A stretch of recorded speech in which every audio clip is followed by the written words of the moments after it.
you need to find someone who you trust. This is the biggest purchase of your life. You have to feel comfortable with this person. You're letting them into your life.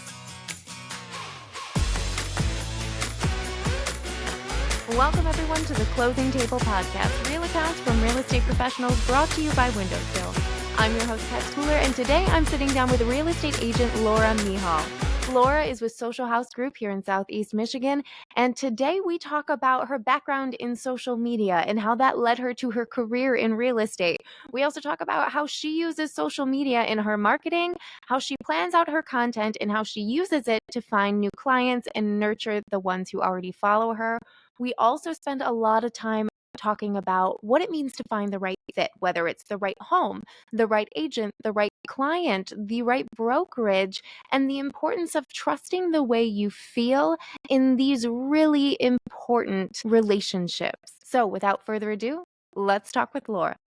Laura, thank you so much for joining me today. I would love to kick it off with how you got started in real estate. Yeah, of course. Thanks for having me.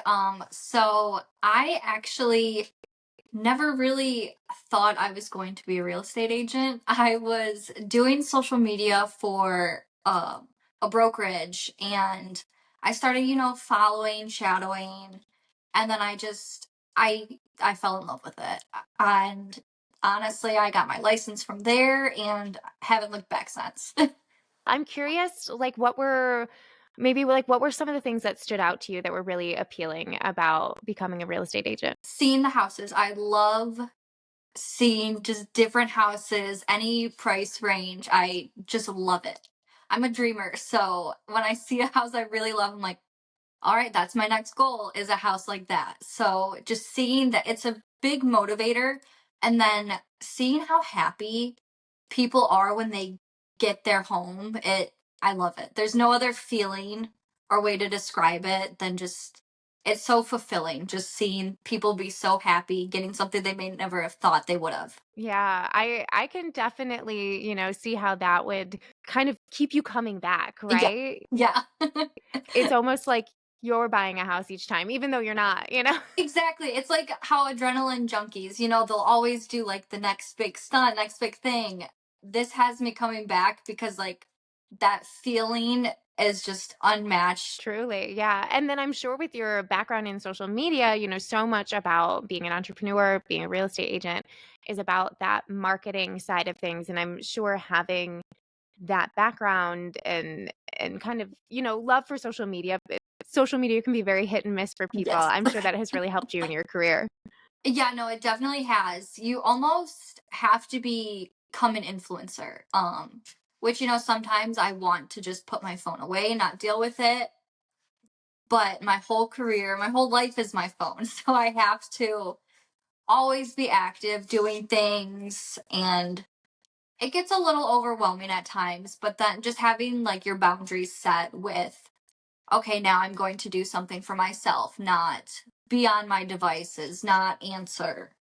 So it's a hard line to find, but once you find it, you're good. Okay, so that's really interesting that you say like you almost have to be an influencer. And I'd love to kind of dig into this Mhm. topic if you're a game.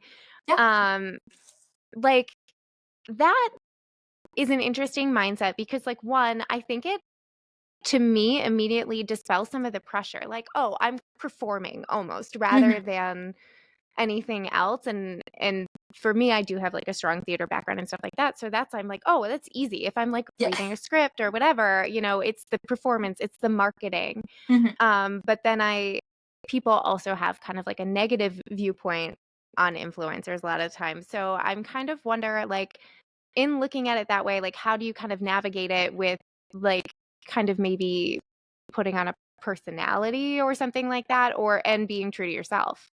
Yeah, no, it's definitely very easy to overstep that and look like you're putting on a personality. So the content I like to make shows who I am. Sometimes I'll be a little silly, sometimes I'll be more serious or show you like an inside look of my daily life. Because when you work with me, that's what you get to know. I don't want to act like I'm something I'm not. So when you meet me in person, you're like, oh, that's not who you are. I'm trying to sell myself to you to work with you, So I don't want to sell you a false image of me.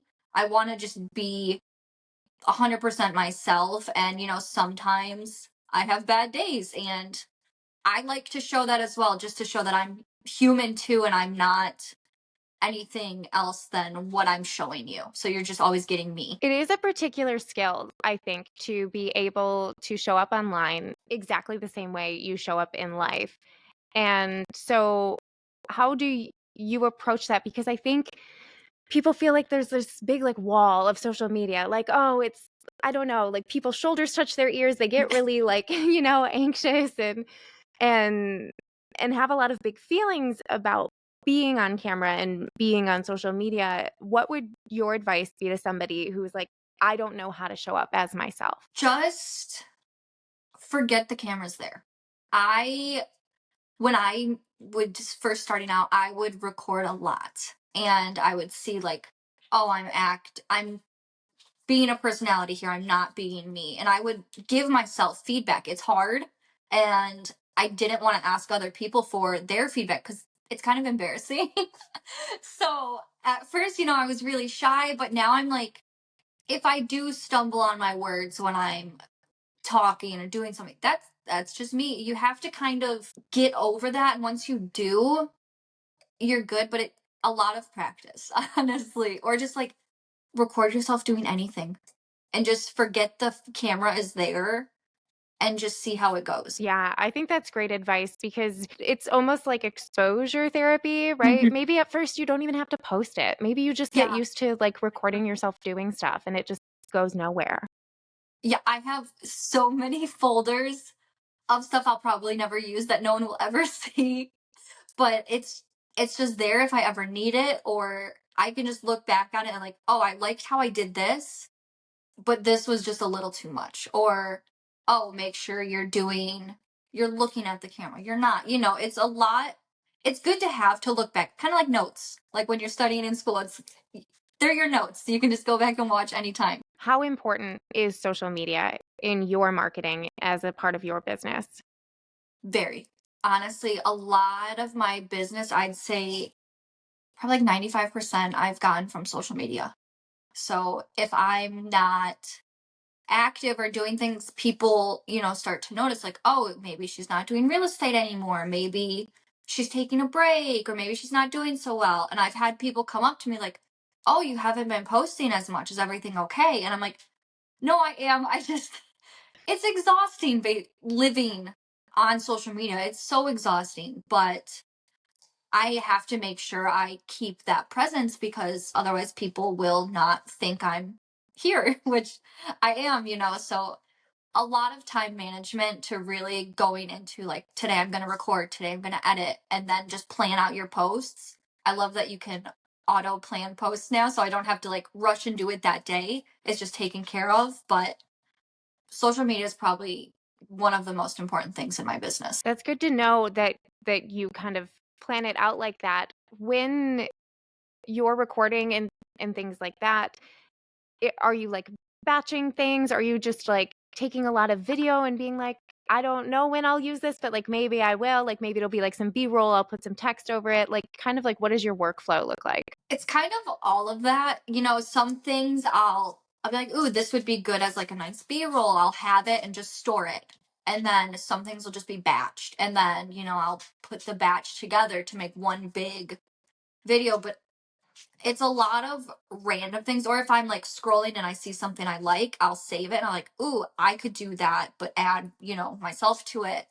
So it's a lot. It just depends on what I'm aiming for that week's content, I guess. But I have tons of things and tons of videos, folders of things that I can always go back and use or just watch back and learn from. And then in terms of like frequency, right? Because you mentioned like, oh, if you get more infrequent, people notice. Mhm. So what is your like sweet spot for keeping up with posting? Post, I'll try to do a post at least every other day, but stories all throughout the day, every day. I find stories are where most of my engagement and people see, because it's so much easier just clicking the little bubbles on top, watching people's stories than like scrolling and finding things. So stories are definitely the most important thing besides posting. But when you do post, you have to make sure it's something that's going to hit people, not just random. Yeah, stories can kind of be a little more like off the cuff or in the Yeah, moment, right? that's why I love them, because my days every day are so different. Like, I love coffee. So almost every day you'll see me posting what kind of coffee I'm drinking, or if I'm having tea, or, if I'm taking my dog for a walk. It puts more of like me personally out there. And then, in my videos, I'll include my dogs, my real life. But in my stories, you kind of get the unedited version of me. I heard once somebody say something like posts are, and I'm probably butchering this, they said it much better. Like posts are to find new people and stories are to like nurture the people who already interact with you. And I Yeah. thought that was kind of a cool way to break it down. Yeah, I think that's a perfect way to put it, and it's very accurate. Like my reels, when I post those, I'm making those to reach new people. Obviously, to still kind of reach out to my current fan base, my followers, everyone like that. But it's to really find new people, or to outreach, to reach people who maybe have seen me before but lost it, or just have never seen me come across before. So that's really what those are for. And then, yeah, stories are to kind of interact with my current following base and just nurture who are already there. And then in terms of like your listings, I'm curious about how you build those out on social media. Is it a lot of video? Like I know video is trending not only just in terms of real estate marketing, but in terms of like social media is pushing video. Yeah, so a lot of video. I'll have my professional photographers do a video, and then sometimes I'll go back through, get some B-roll myself, or even do like a live video of me touring the house as if you were with me. So video is definitely, because I feel like photos are one thing, but when you actually see it moving and rolling, it's so much different than just looking through photos of a home. For sure. And I don't know if like social media is like training us to be more video, but I'm finding, right, in my own personal life, I'm trying to post more on social media and I find myself more inclined to like take a video or make a reel than post a photo. No, I'm the same exact way. Even on like my personal accounts, it's always like little boomerangs, little something, and even like TikToks, video. It's all video now, honestly. Photos are nice, but you're getting the most with videos now. So, Laura, in terms of working with your clients, what does that look like for you when you have that initial meeting with your buyers or your sellers? What are you going over? What are you talking about with them? So I kind of give them, a brief overview of who I am, because a lot of times I'm meeting them off social media, so we don't have that personal connection already. So the first meeting is more get to know each other. And then, I'll answer any questions they have, but also I'll explain the process. If they're a new home buyer, I'll go through all of that, because it's a lot at once buying a house. Even for my sellers, some of them haven't sold in 20 plus years and the market has changed dramatically, or they've never sold before. So, I always have like a packet, if it's a listing packet, if it's a new buyer packet, I'll always come prepared with, like an answer sheet for any possible questions they could have, and then really just kind of go from there. And I keep myself pretty available. So, if they ever have a text, a call, obviously I'm not going to answer at 2 a.m. I'm sleeping, but I will always keep myself available. So, if you do have a random question you think about, I'll get to it as soon as I wake up and I'm available. Do you have any advice for first-time home buyers? Ask questions, a lot of questions, and make sure the agent you're working with is a good fit for you. Not everyone gets along, not everyone's personalities mesh, and just because it's an amazing agent, they have great reviews, they might not be good for you. You need to find someone who you trust. This is the biggest purchase of your life. You want to be able to go through everything without doubts and not regretting working with someone else because this person sold more units. It's it's a lot of a feel. You have to feel comfortable with this person. You're really you're letting them into your life. Yeah, I think that's great. And I think that's so true. You end up spending so much time together over Mhm. months or sometimes a year or more. Inventory is kind of Yeah. stingy right now. So it might take you time if you're looking for something very specific. And yeah, that's a great point. You want to make sure you like being around this person. Yeah. Yeah. No, that's definitely a thing because I had people, they worked with a different agent and then they're like, "Oh, they were amazing, but like our personalities clashed or they didn't answer questions the way I needed it answered or laid out for me." It's a little trial and error, but holding, interviews, don't be afraid to interview more than one agent at a time because you really need to find what works for you. What kinds of questions do you think people should be asking when they're interviewing agents? Definitely ask, what are your hours? Because I know some agents will only do set times where they will be available.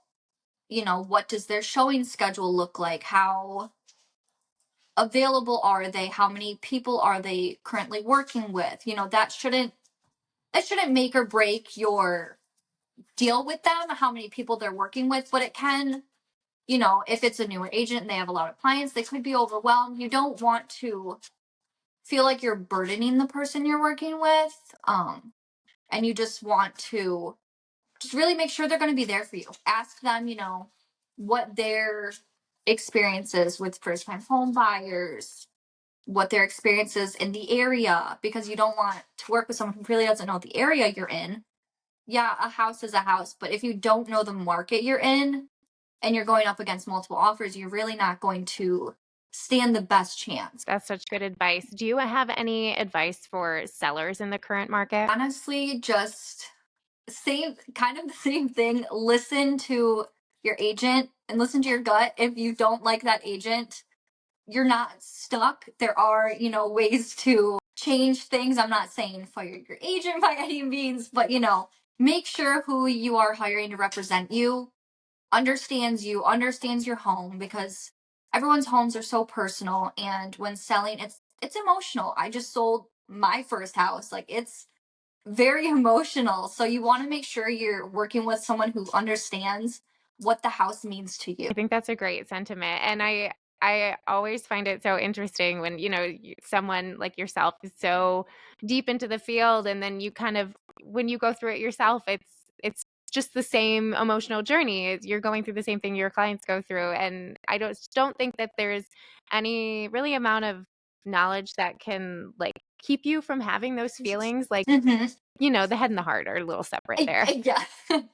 No, it was weird selling my own house because I'm like, wow, this is, obviously like I can tell what my clients are going through, but until you feel it yourself, it's weird. I'm like, wow, like this is goodbye. That's my first home. It's a lot of emotions, but then like in my head, I'm like, I also have to be the business part because I'm my own agent. So it was kind of a tear in head and heart, like you said. But we got it done.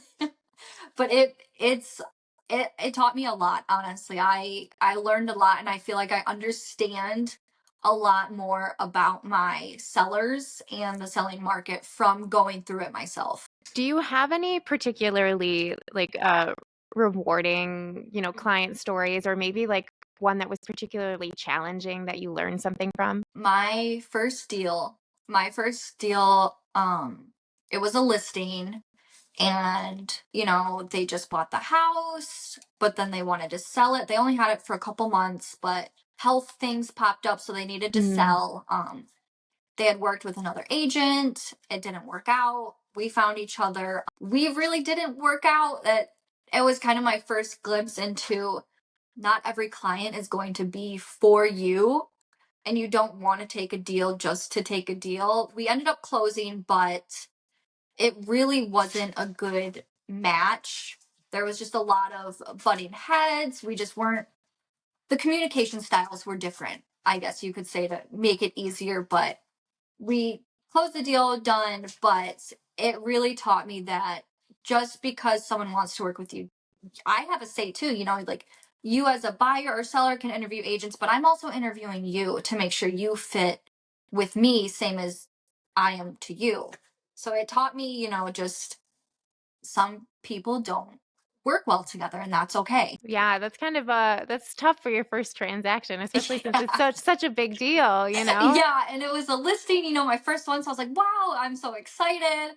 Not many new agents get a listing right away. So that's why I like kept pushing. I was like, oh, maybe every deal is like this. I don't know. I didn't have the experience. But now looking back, I I would never put myself in that situation again. It was very stressful for all parties, and just like I said, we got it done, but it was not enjoyable. And the home buying and selling process should be fun and enjoyable. Do you have a memory of a particularly enjoyable client story or transaction? Probably buying my house. Like I said, we just sold our house, and my husband and I, we were looking around at a lot of houses, and then we finally found the one. It was an off-market deal, but just the feeling of knowing a house is for you, you cannot explain it. You just when you know, you know. I know people say that all the time about many different things, but you just walk in and you feel it. It's so weird, and I can't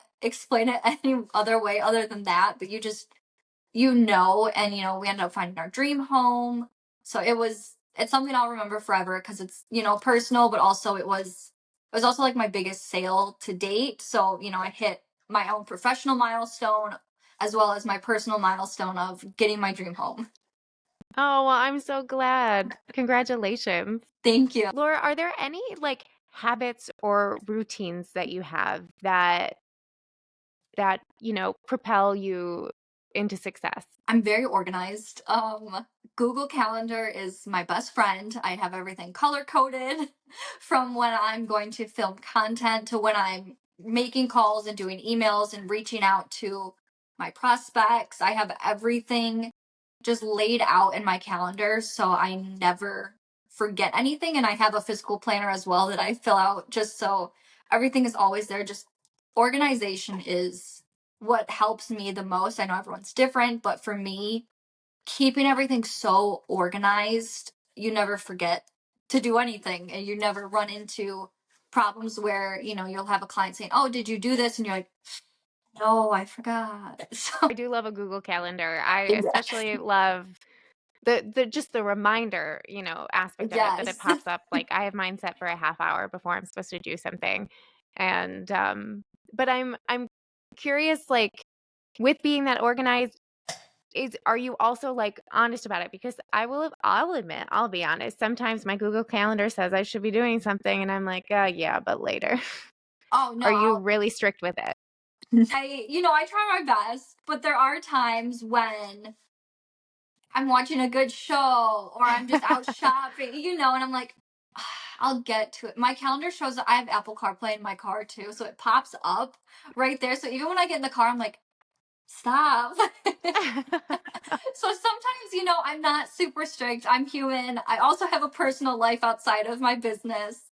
Um, I try to be as honest as I can with it.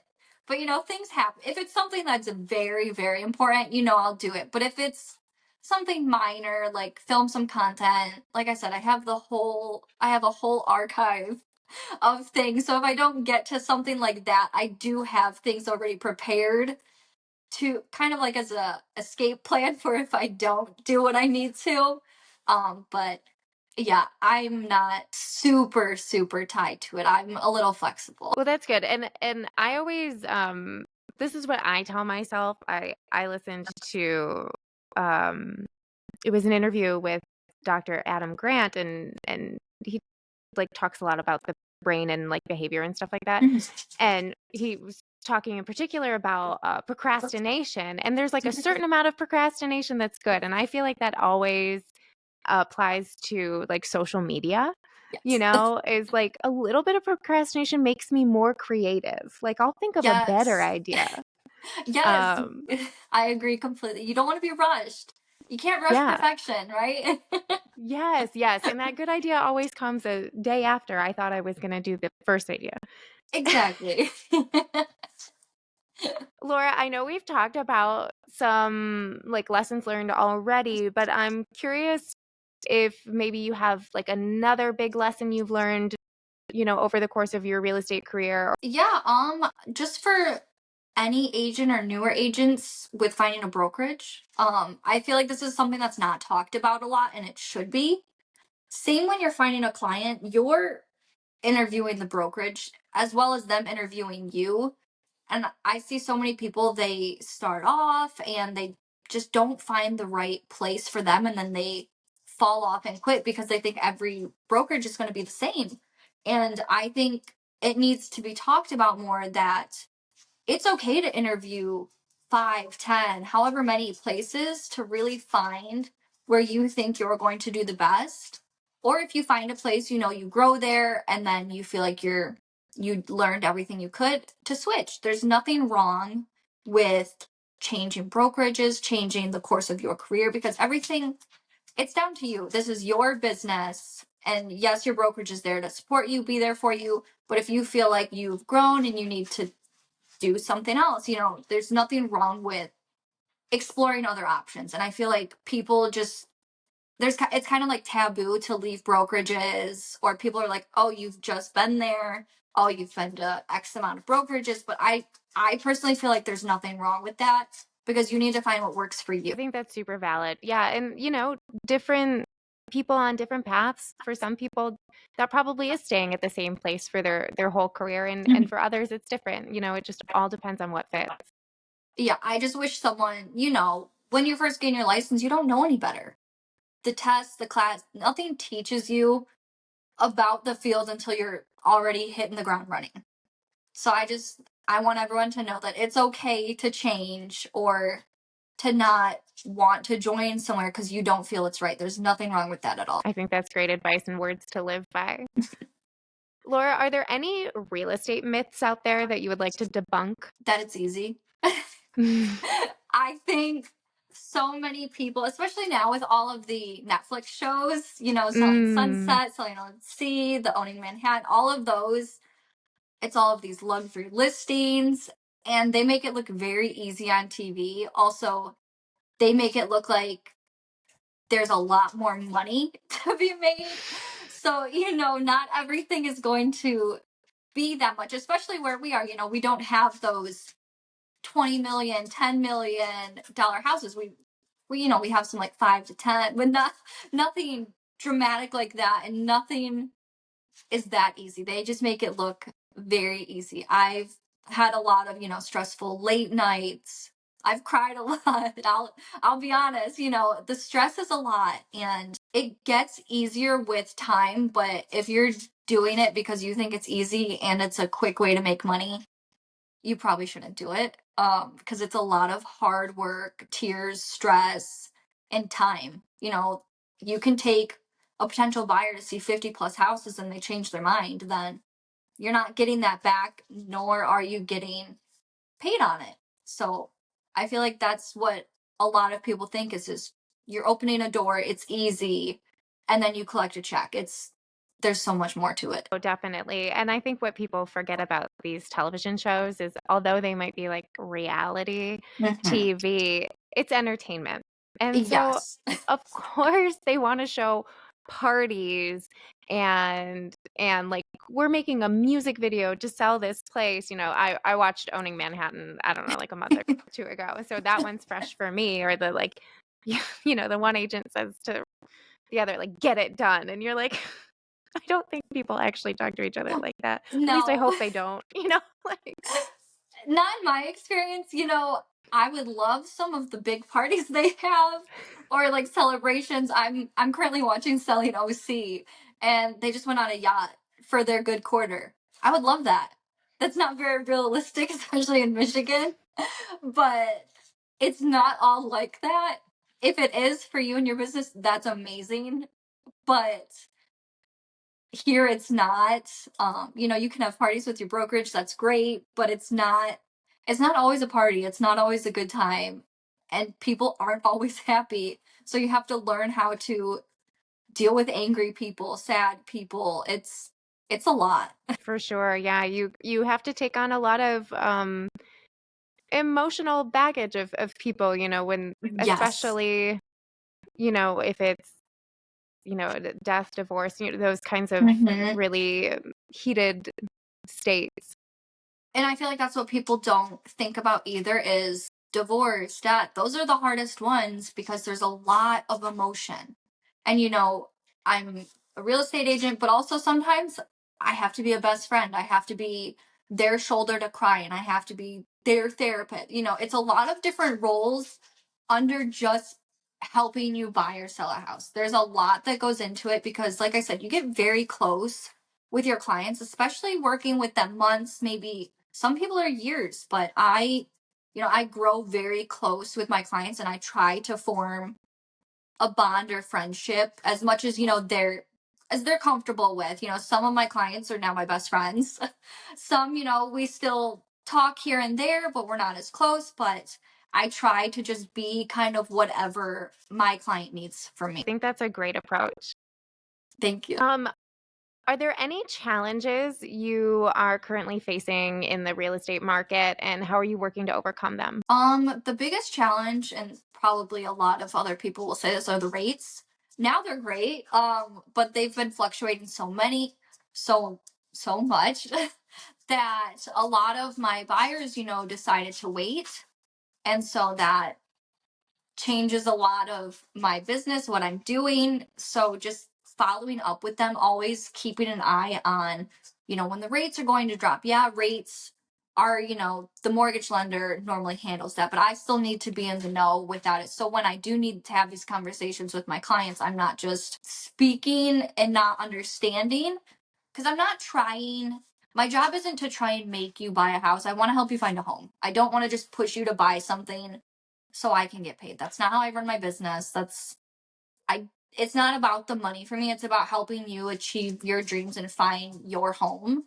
So a big thing is, I have to pay a lot of attention to the market, the rates, and when it slows down, I have to be prepared to have those conversations with, say, if I have a seller that, hey, your house might sit a little longer. Or if it's fast, tell them, like, we're probably going to get a lot of offers. So be ready. It might be stressful. Yeah, and I never really thought too deeply about how getting a lot of offers might be stressful for Mhm. a seller, right? Because now you have to choose, and maybe the highest dollar amount offer might come with some other, you know, other, what is the word I'm looking for? Contingencies. Yeah, Yeah. contingencies, yes.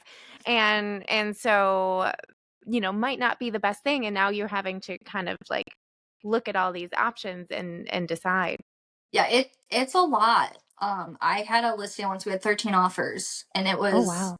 it's a lot and it's very overwhelming, especially to the seller if it's their first time selling. And, you have to explain to them that, the highest dollar amount might not be the best deal. Obviously, I can't make the decision for them. I can only advise them on, what I think would be best for them in their situation. But sometimes they just don't understand. So, really explaining what every contingency is and how things could go right, but also you need to explain how things could go wrong. Sure. And I think that's definitely, where using a trusted real estate agent who's a great fit, who's a good personality match, like, is so important, especially because at least, I'm doing a little home shopping right now, and we go look at a house, and then my real estate agent would come back to us and be like, okay, well, they already have these offers. They Mhm. have someone with an appraisal guarantee. They're going over asking, and I'm like, whoa, like, I'm not ready to jump into that pool yet. But I think sellers might just be, or could fall into the trap of just seeing like bright lights and big dollar signs, like, oh, it's a seller's market, like, that's nothing but good. But it comes with its, own challenges as well. Exactly. Things could fall apart just as quick as they went well. And that's what I feel like a lot of people don't see. Like you said, they just see the dollar signs, they see the lights, but they don't see that, people sometimes back out. Sometimes they back out for a reason. Sometimes they it's for nothing at all. But things happen. So just being prepared and having these difficult conversations to get them out of the way. So when it does happen, no one's standing there shocked or surprised. You already knew there was a possibility. It doesn't happen a lot, but it happens enough where I think everyone should know about it and just be upfront with what could happen. Laura, so we are getting into the fourth quarter of the year. I'm curious how your goals have been going for 2024 and if you're already starting to look ahead at goal setting for next year. Yeah, so my goals for this year have been going well. I'm looking to achieve them all, kind of hit where I want to be. And then, yeah, I'm always looking forward to setting goals for the following quarter, the following year, anything to better myself. I'm always just looking ahead to do. Obviously I'm in the moment with my business, but I feel like always looking ahead and being ready keeps you prepared for anything. The market could crash, knock on wood, but I have to have myself ready. So when I'm setting my goals, I'm always just being conscious of what's going on now. So if I set my goals and things do change, I can always tweak them just to fit how the market is or what's going on. And then is there anything you are looking forward to for the rest of the year? It doesn't have to be real estate related. Just spending the holidays in my new house. I really love it. So, it's like all of our first Halloween in the new house. It'll be our first Thanksgiving, Christmas. Fall is my favorite season, so I'm really looking forward to enjoying that. We started decorating our house a month ago for Halloween. So I'm just looking forward to just enjoying the weather and the time with my family. Well, that is so awesome. I'm so excited for you and your new house and everything coming your way for the rest of 2024 and into 2025. Laura, thank you so much for joining me today. Would you like to direct people how they can find you and work with you? Yeah, of course. You can call or text me at any time. My number is 734-775-3925, or on Instagram or Facebook as Laura Mehall Realtor. Awesome. And we'll link it in the show notes below so people can find you with just a click. Thank you so much, Perfect. Laura. Thank you so much, Kaz. Good talking with you. Thank you for listening to the Closing Table podcast brought to you by WindowStill. I'm Kat Schooler. Please be sure you're following our podcast on Apple or Spotify, and if you're part of our YouTube audience, make sure you hit that subscribe button. If you're enjoying our podcast, please feel free to leave us a comment or review. It helps us find more amazing listeners like you. Thank you so much, and we'll see you next time.